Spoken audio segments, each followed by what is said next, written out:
श्री कृष्ण भगवान कहते हैं कि दैवीय गुण व्यक्ति को मोक्ष की ओर ले जाते हैं, जबकि आसुरी गुण व्यक्ति को बंधन और विनाश की ओर ले जाते हैं।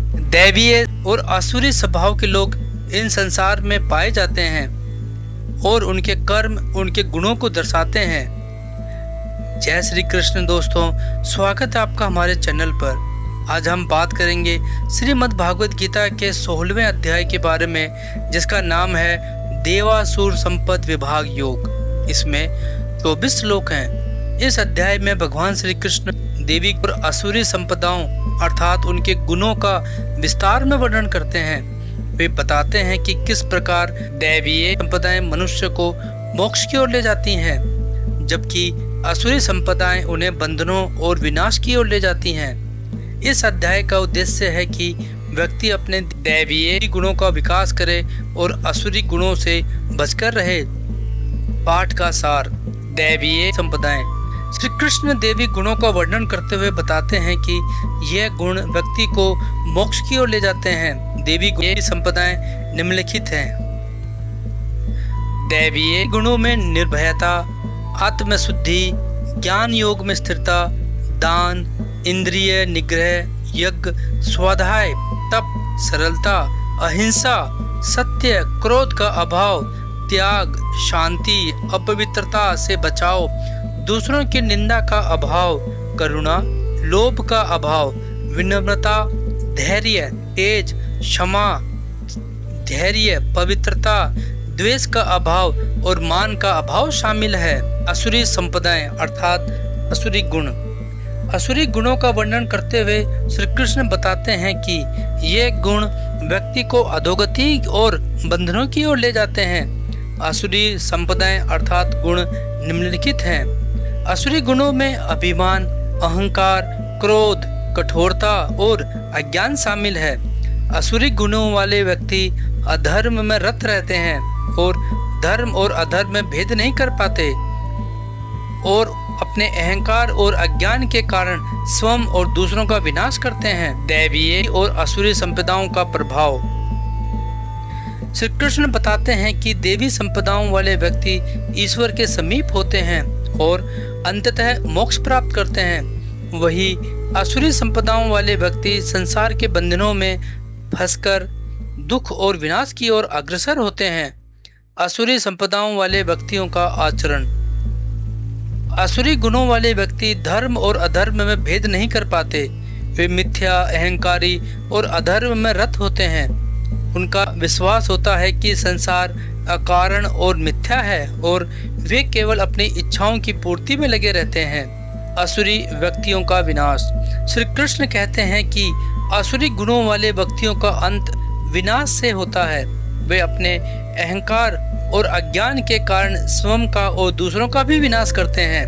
दैवीय संपदाओं का पालन। श्री कृष्ण अर्जुन को देवी संपदाओं का पालन करने का भी निर्देश देते हैं। वे बताते हैं कि अर्जुन में देवी गुण हैं और उन्हें उन गुणों का पालन कर धर्म का पालन करना चाहिए। दैवीय गुणों के उदाहरण। अभय। भगवान हनुमान। रामायण में भगवान हनुमान ने सीता जी को रावण की कैद से मुक्त करने के लिए निर्भीकता से लंका में प्रवेश किया। उन्होंने अपनी शक्ति और साहस का परिचय देते हुए लंका का दहन किया और रावण की सेना को पराजित करने में श्री राम की मदद की। सत्यवादिता, सत्य बोलना। महाराज हरिश्चंद्र। उन्होंने अपने सत्य और प्रतिज्ञा का पालन करते हुए अपने राज्य, धन और परिवार का त्याग कर दिया। उन्होंने कठिनाइयों का सामना करते हुए भी सत्य और धर्म का पालन किया। आत्म संयम, स्वयं पर नियंत्रण। भगवान बुद्ध ने राजसी जीवन को त्याग कर साधना का मार्ग अपनाया और आत्म संयम का उदाहरण प्रस्तुत किया। उन्होंने कठोर तपस्या और ध्यान के माध्यम से निर्वाण प्राप्त किया। काम, क्रोध और लोभ। कृष्ण बताते हैं कि काम, क्रोध और लोभ ये 3 नरक के द्वार हैं और ये आत्मा का विनाश करते हैं। मनुष्य को इनसे बचना चाहिए। व्यक्ति को शास्त्रों के अनुसार कर्म करना चाहिए और धर्म का पालन करना चाहिए ताकि वह मोक्ष प्राप्त कर सके। असुरी गुणों का उदाहरण। अहंकार व काम। रावण का रामायण में अहंकार और अभिमान दिखाना, उसने अपने अहंकार के कारण सीता का हरण किया और अंततः अपने विनाश की ओर बढ़ा।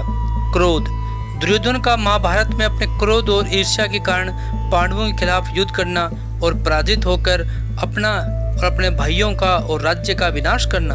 लोभ, कंस का अपनी बहन देवकी और भांजे श्री कृष्ण को मारने का प्रयास, क्योंकि उसे अपने सिंहासन के लिए खतरा महसूस हुआ। निष्कर्ष, तो जैसा कि हमने इस अध्याय देवासुर संपद विभाग योग में समझा कि भगवान श्री कृष्ण ने देवी और असुरी गुणों का विस्तार में वर्णन किया है। यह अध्याय व्यक्ति को यह समझने में मदद करता है कि किन गुणों का पालन करना चाहिए और किन गुणों से बचना चाहिए।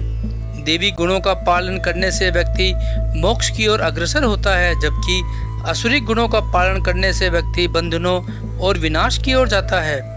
इस अध्याय का मुख्य उद्देश्य व्यक्ति को आत्मज्ञान, धर्म और मोक्ष की दिशा में प्रेरित करना है। धन्यवाद दोस्तों। अगर आपको हमारा वीडियो पसंद आया हो तो कृपया लाइक करें, शेयर करें और सब्सक्राइब करना न भूलें। जय श्री कृष्ण। हरि ओम।